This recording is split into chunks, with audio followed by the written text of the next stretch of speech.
podcast, you'll find interviews with high-performing, successful individuals in life sciences. On a weekly basis, we cover their proven methods, principles, strategies, and mindsets to implement new technologies that scale to meet the needs of people in our world.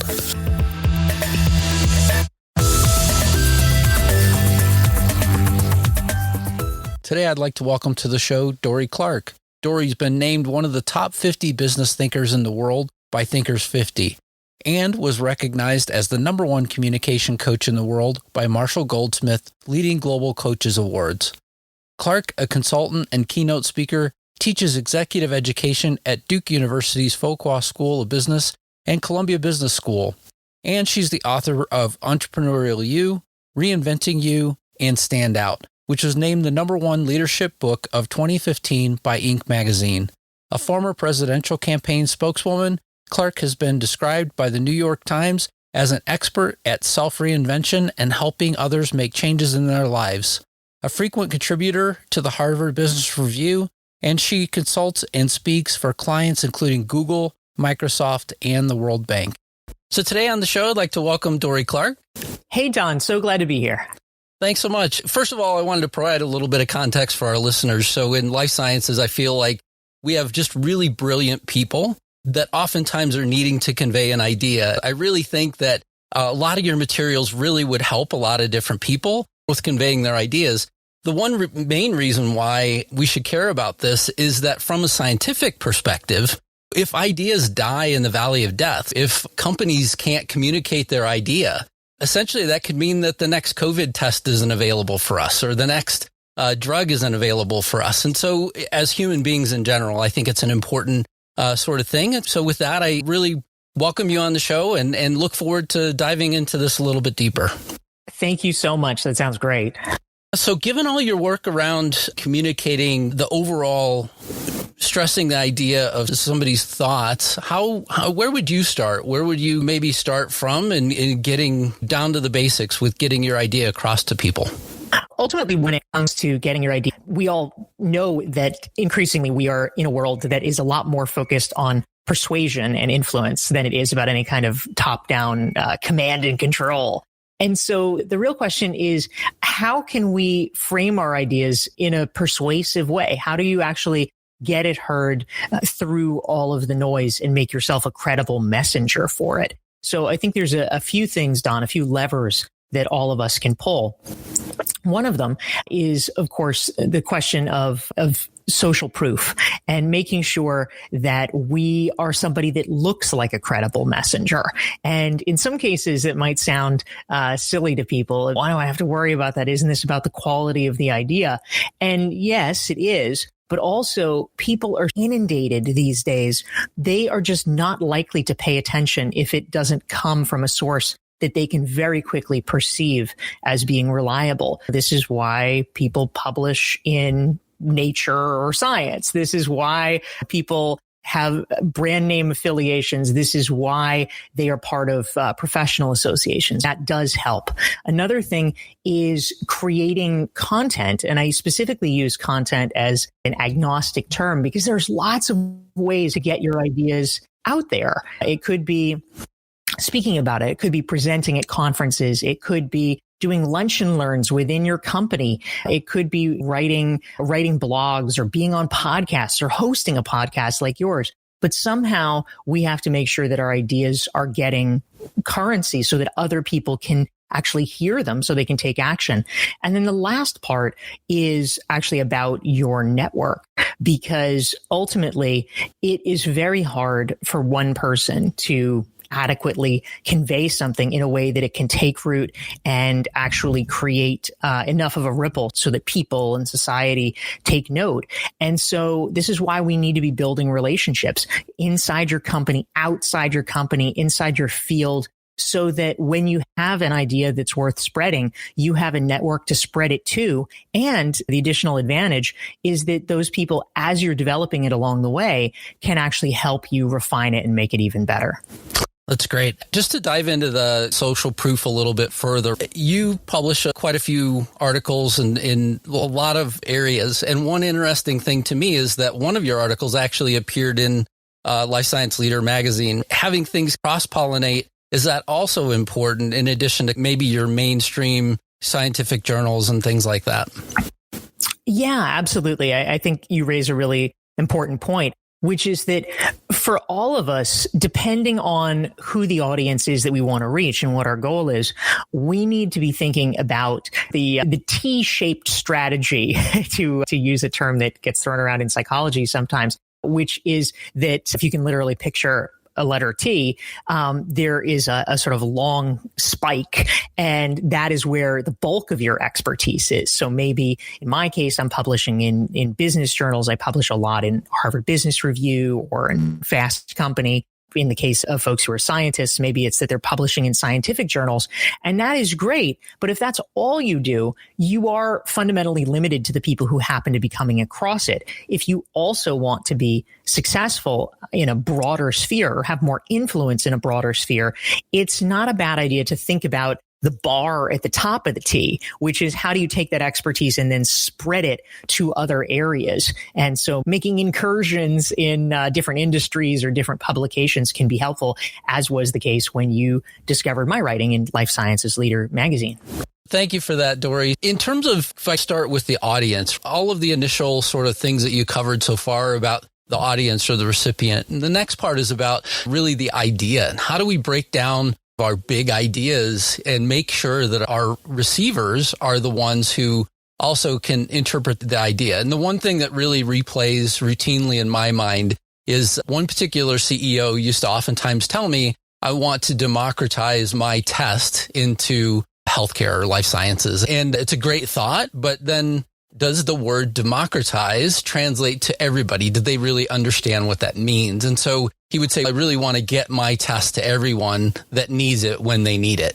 And I'm like, that's probably a better way overall to say it, because more people then don't have to kind of replay what would democratize mean to me then. Can you share with us any ideas in terms of breaking down things so that we can really make sure that the recipient understands exactly what we intend? Yeah, this is such an important point, Don.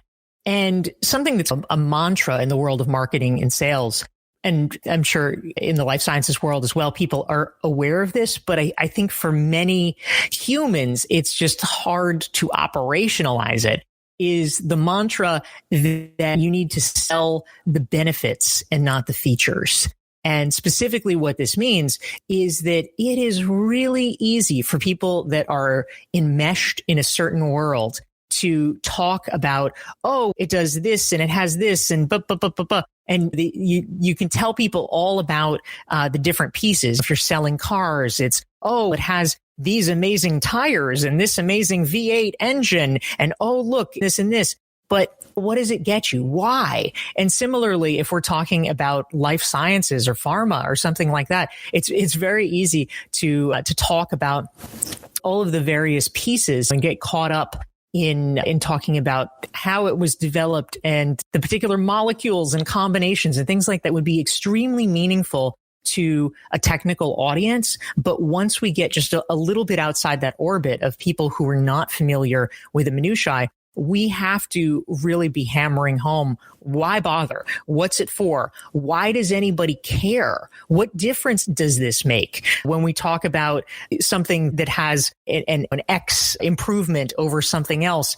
It's very hard for people to conceptualize what that means. But if we can frame it in terms that actually has a clear benefit to the consumer, all of a sudden it makes a lot more sense why we are doing this in the first place.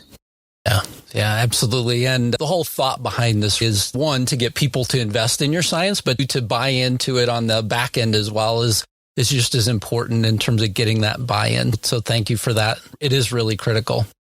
Yeah. And also it's even for people who are technical specialists. There's a lot of talk in recent years about employee engagement and about purpose at work.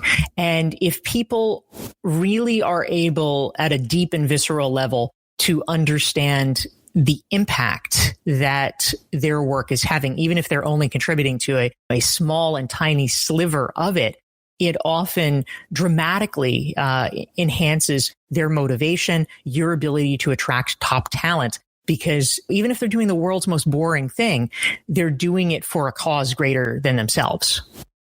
So many of these things, there's a reason why somebody's doing the thing that they're doing. And either loved ones that were afflicted by this at some point, either they're passionate about the science that went into it, but for sure is something critical that they need to translate as well. My next question is, if you're somebody that really needs help, I feel like you have a lot of great materials overall. Where could they get started? Yeah, thank you, Don. One of the things that I have created that I hope can be helpful to people is I have something called the Standout self-assessment, which is a free self-assessment anyone can download. And it is a series of 139 questions. It sounds like a lot. You don't have to literally do all of them, but it's meant to be a series of probing questions to help you think through your competitive differentiation and to actually really tease out in terms of your ideas what might be unique about them. Because one of the biggest challenges that we have is we are all our own baseline of normal. And you could run a 3-minute mile, Don, and you would think, oh, who doesn't? Until you meet other people. And then they're like, oh my God, I can't believe you do that. And so sometimes we need to have it mirrored back to us so that we can really understand, oh, that's actually interesting. So that's what the Standout self-assessment does. And if folks are interested in getting it, they can download it for free at dorieclark.com/join, JOIN. And they can get it there. They can also get it on my website, dorieclark.com. So I'll make sure that not in addition to your website, that I include the additional link to the survey as well, because I've downloaded it. I've looked at the 139 questions. I know I've started a couple times. I will eventually make it through all of them, but not quite there yet. That is totally fine. So I've heard that you're writing a book.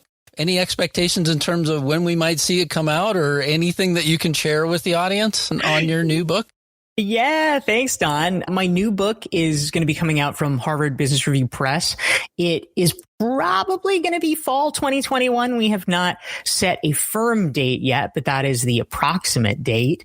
And it is called The Long Game. And it is basically a book about, in many ways, patience. It's about how I think probably people in the life sciences understand this better than most. But in general, we are increasingly living in a pretty instant gratification oriented society. And so it is a look at how we can fight back against those impulses so that we can actually accomplish the kind of long-term meaningful things that I think most of us would agree are the ones that actually make a difference.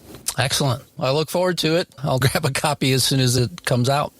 Yeah, thanks. All right. I have 3 questions that I like to ask everybody. Number 1, what inspires you? What inspires me is actually the people who are part of my recognized expert community. About 4 years ago, I started an online course, which began as this course that people would take. And it's blossomed since then into an ongoing community where people have lifetime membership. And we have a very active online group that people participate in. There's about 450 that have gone through it. And it's really wonderful for me to see what they do, because I want to live in a world where it's not the loudest voices that win, which so often it seems to be, but instead it's the best ideas. And one of the challenges, though, is that just because you have the best ideas, that is not a guarantee that you understand how to get them out there, or in some cases that you necessarily have the persistence or perseverance to get them out there.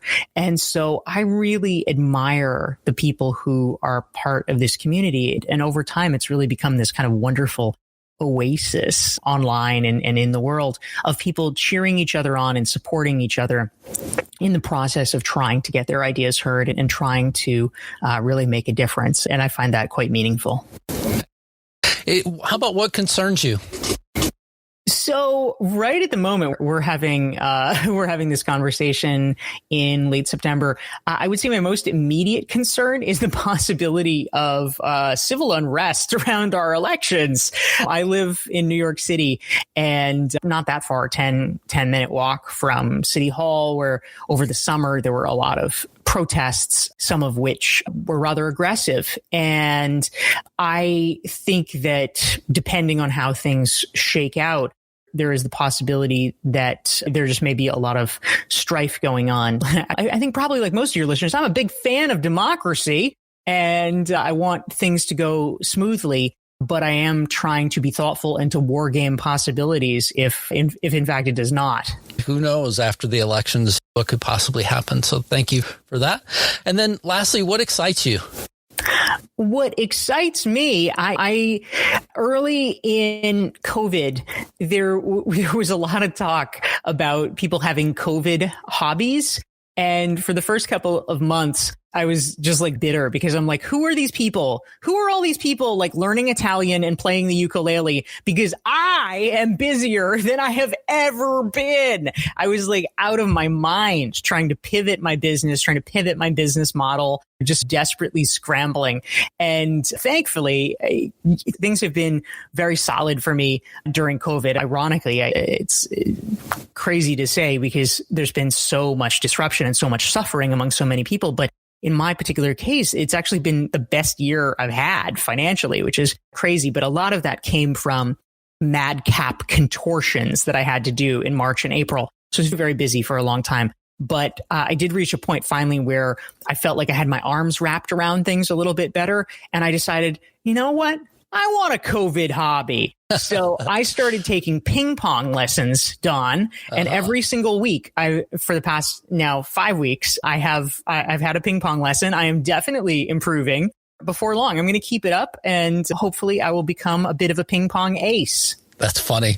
I think I gave up ping pong in college for a good reason. So I lost enough matches to teach me a lesson and stay away from the ping pong table, but good for you.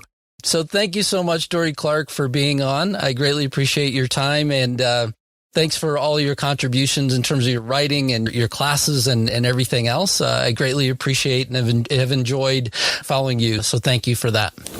Don, I'm so glad to be on your show. Thanks so much. Thank you for listening to Life Science Success. For complete details about this podcast, including show notes, how to get in touch with guests, and more episodes, please visit www.lifesciencesuccess.com. If there's someone you'd like for us to invite to the show as a guest, please let me know by sending me a message at the podcast website. Please click subscribe on your favorite podcast app, share the podcast, or tell a friend about it. And last but not least, rate the podcast. Thank you again.